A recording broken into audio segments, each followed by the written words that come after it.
Pelajaran pertama Yakub. Yakub percaya pada janji Tuhan, tapi ia mencoba menggenapi janji itu dengan caranya sendiri. Ia belum mengerti bahwa hanya Tuhan yang bisa mewujudkan janjinya melalui kebenaran, bukan dengan tipu daya. Saat ia melarikan diri ke Syria, Yakub merasa sendirian dan takut. Malam itu ia tidur di padang menggunakan batu sebagai bantal.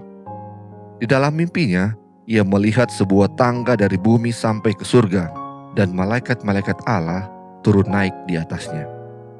Tuhan berdiri di dekatnya dan berfirman, "Akulah Tuhan Allah Abraham, nenekmu, dan Allah Ishak.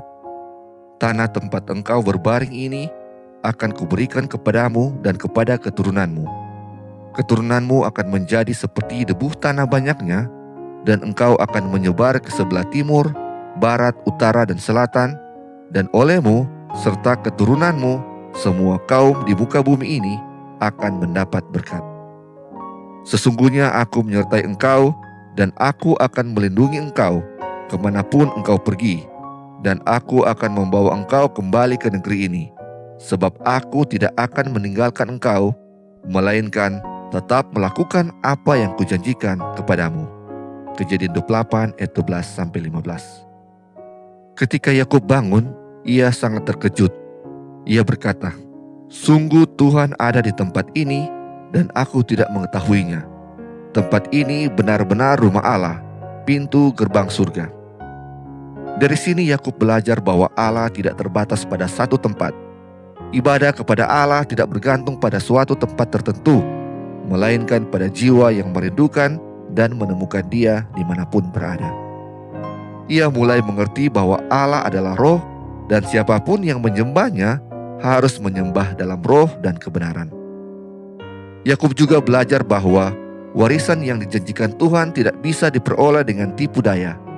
Warisan itu hanya bisa diterima dengan cara yang benar, yaitu melalui iman dan janji Allah sendiri.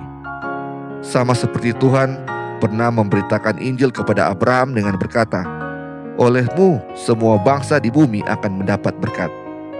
Demikian juga Tuhan memberitakan Injil yang sama kepada Yakub dengan kata-kata yang sama. Berkat yang akan datang melalui Yakub dan keturunannya adalah sama dengan yang akan datang melalui Abraham dan keturunannya. Janji ini berhubungan dengan tanah perjanjian, keturunan yang tak terhitung banyaknya, dan berkat yang datang melalui Kristus, keturunan sejati itu. Jadi janji kepada Abraham dan Yakub adalah sama, dan berkat yang dimaksud tidak lain adalah berkat keselamatan melalui Yesus Kristus dan salibnya.